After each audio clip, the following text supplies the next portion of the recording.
네, 여러분 안녕하세요. 보험 지식 저장소의 최민수입니다. 요즘 감기가 정말 심한 것 같아요. 저도 지금 감기에 걸려서 약간 코맹맹이 소리가 이게 나거든요.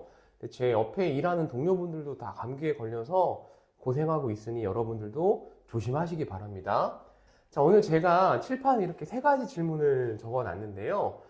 교통사고 관련해서 은근히 많이 들어오는 질문 세 가지를 제가 오늘 간추려 봤고요. 이 세 가지에 대해서 제가 설명을 드리도록 하겠습니다. 자, 일단 첫 번째는 보시면 병원을 옮겨도 되나요? 이 질문이 뭐냐면 피해자분이 현재 A라는 병원에 다니고 있었는데 A라는 병원이 마음에 들지 않든 아니면 회사에서 멀다 또는 집에서 좀 멀다. 그래서 나는 집에서 가까운 B 병원에 가고 싶다. 그래도 괜찮냐? 이런 걸 좀 많이 물어보시더라고요. 예, 상관없으시고요.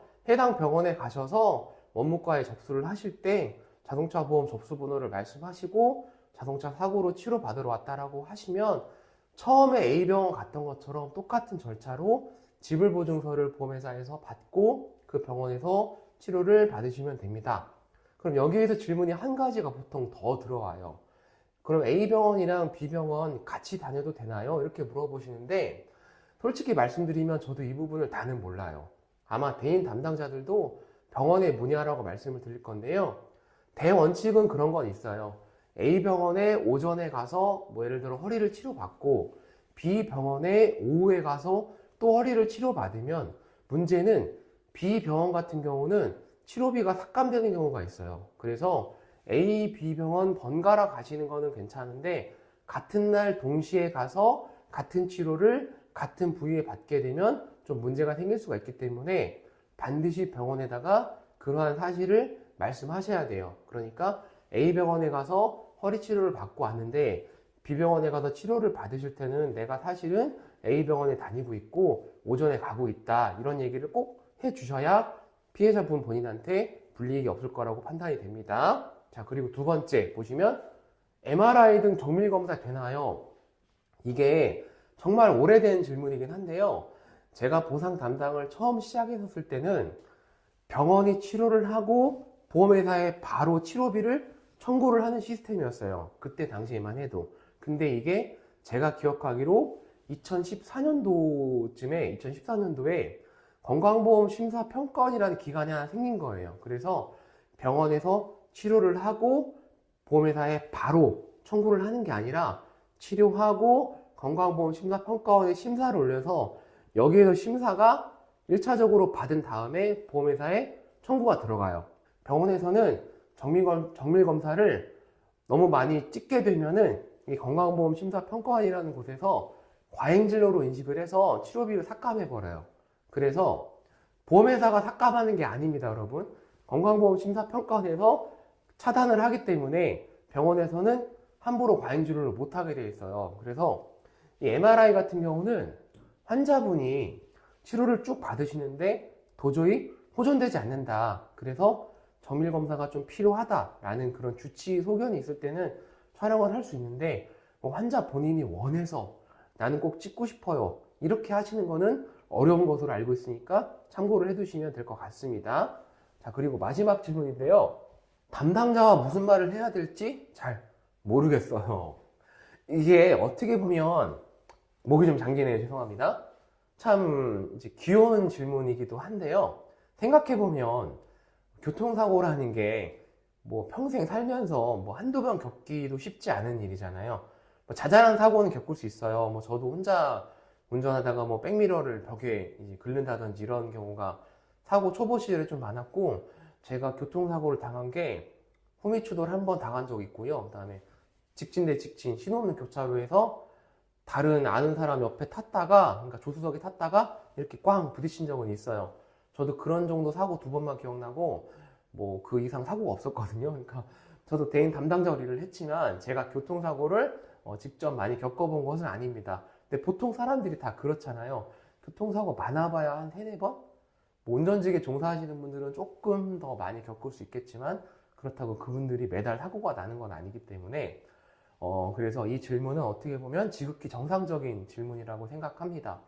자, 일단 질문 내용 보시면 담당자가 전화 오면 무슨 말을 해야 될지 잘 모르겠대요.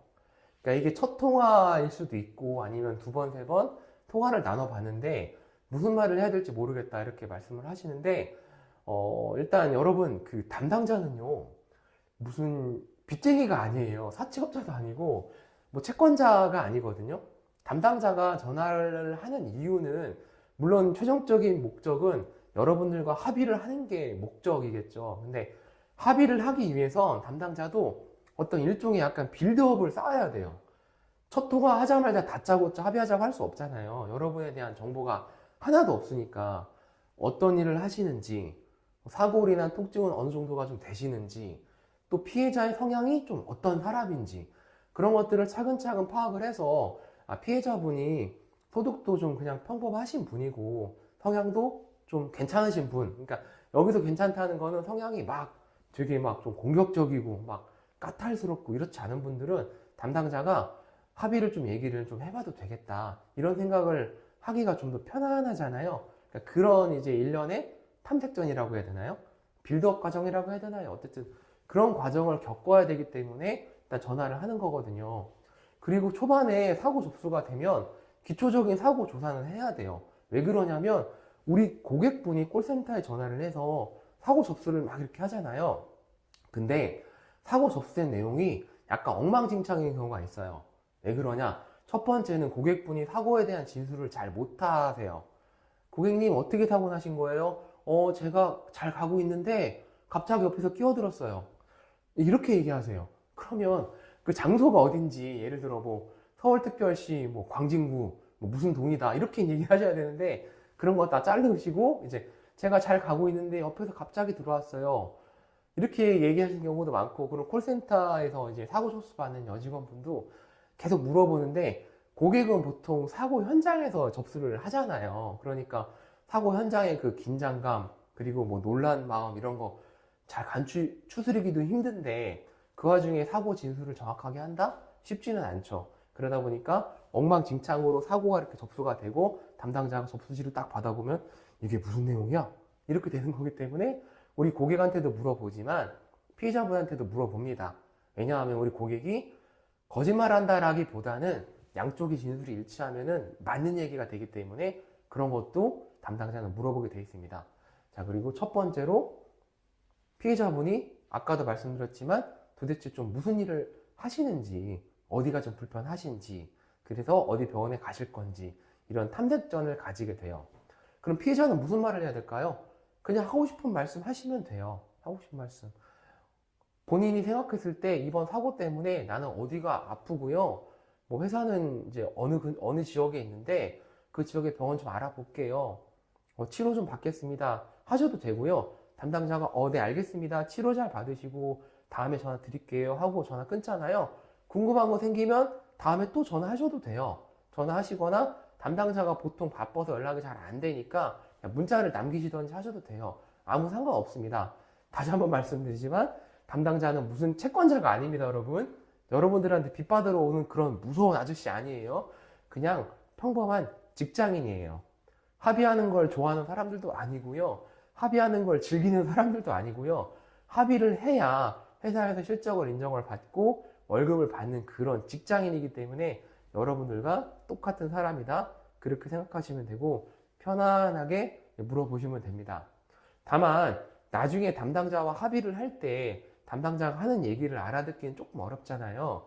보험 약관적인 얘기를 많이 하기 때문에 이쪽에 종사하지 않는 분들은 일단은 그게 무슨 말인지 알기도 어렵지만 어떻게 알아듣더라도 의심부터 하게 돼요. 왜냐하면 내용을 알아듣기 좀 힘들기 때문에 그런 경우는 뭐 저희 같은 사람들한테 전화를 해서 물어보셔도 되겠죠. 그러니까 결론적으로 담당자와 무슨 말을 해야 될지 모르겠어요 라는 질문에 대한 답은 편안하게 담당자와 대화를 하시면 된다는 점 제가 이렇게 설명을 드리면서 오늘 영상은 마치도록 하겠습니다. 자, 그럼 시청해 주셔서 대단히 감사합니다.